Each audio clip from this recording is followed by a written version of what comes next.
In 1917, Tsar Nicholas and his royal family were on the brink of catastrophe. The sudden violence of the Russian Revolution stripped the Tsar of his power. The entire royal family was brutally murdered.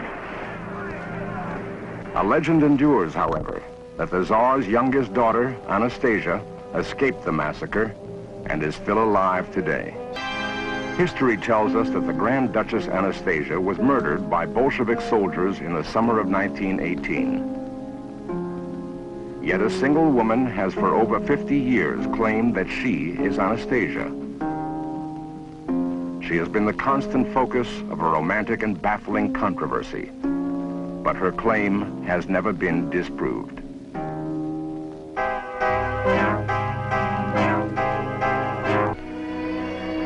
In 1913, Russia proudly celebrated 300 years under Romanov rule. Tsar Nicholas was probably the richest man in the world. The Tsarina, Alexandra, was a German princess whom Nicholas married against his parents' wishes. They have an ailing son, Alexei, and 4 daughters, Olga, Titania, Maria, and Anastasia. Born in 1901, Anastasia is the youngest and most exuberant of the girls. Life for the royal family was happy and carefree. Roller skating on the royal yacht was a favorite pastime for the Tsar's daughters. A continual flurry of extravagant social events kept the Tsarina happily occupied. A reluctant ruler, Tsar Nicholas found contentment in the frivolous world of family and court. He stayed completely isolated from the poverty and ferment of his land. In much of Russia, food was in short supply. Hunger, a daily reality. 85% of Russia's people were peasants. Tsar Nicholas' father, Alexander II, had freed them from serfdom, and now they wanted to own the land they farmed. Workers were demanding higher wages and to be treated as other than slaves. Yet Tsar Nicholas remained aloof in a royal world of privilege and established order. By 1917, the disastrous war with Germany had cost Russia uncounted millions of lives. Soldiers deserted by the thousands. There were threats of revolution. In the streets of St. Petersburg, angry demonstrators demanded immediate change. Workers went on strike.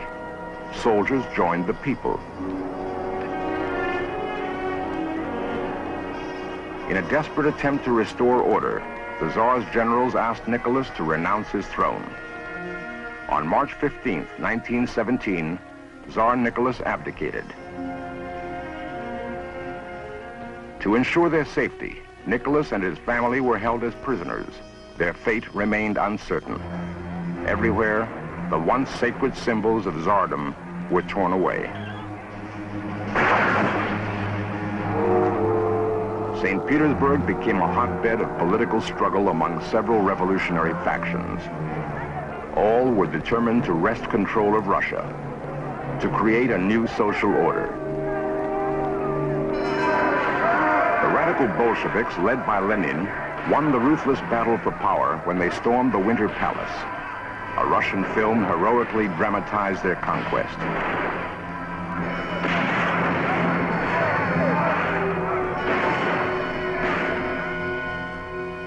The royal family was now taken to the small Ural mountain town of Ekaterinburg.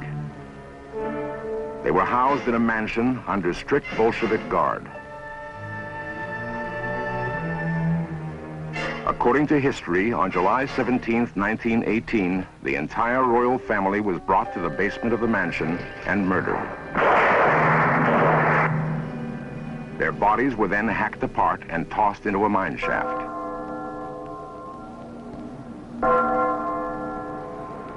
More than 50 years after the Romanov massacre, 2 British journalists, Tony Summers and Tom Mangold, uncovered startling new historical facts about the fate of the Russian royal family. We got started on this in the way that most journalists start a story, which is reading somebody else's story or reading the Mail or reading newspapers. In our case, we read a letter in the Times of London which asked what had happened to the relics of the last Tsar of Russia. Where were they now in Europe? And we thought that was vaguely interesting. Where indeed were the relics, and what had really happened to the last Tsar of Russia and his family and the Romanovs? We thought it was an interesting area which had never been fully investigated, and we set about it. We thought it would take about 2 weeks. It turned out to take about 6 years. But the high point of the investigation was finding the original files of the White Russian investigator Sokolov, who gave history the version of what happened to the Romanovs. We found these files at Harvard University in the States, and we found very quickly that he had cheated in what he had given to the world. In other words, the truth was not as everybody thought the truth had been. A devout anti-Bolshevik, Nikolai Sokolov, explored the mine shaft where the Romanovs were said to be buried. Numerous bodies were unearthed, but none were those of the royal family. Yet, based on scant and tenuous evidence which included fragments of bones, several sets of corset stays, a denture which may have belonged to the Tsar's physician, and a dismembered finger, perhaps the Tsarina's, Sokolov brashly concluded that the entire royal family had been slaughtered by Bolshevik soldiers. Our evidence, collected from a mass of testimony in many different sources, in Germany, Britain, and in the Harvard files, suggests that the females of the imperial family, that's the Tsarina and her 4 daughters, including the famous Anastasia, did not die at Ekaterinburg, but were taken away by the retreating Bolsheviks to a town about 300 miles northwest, and that there they were held for 3 or 4 months after their supposed deaths.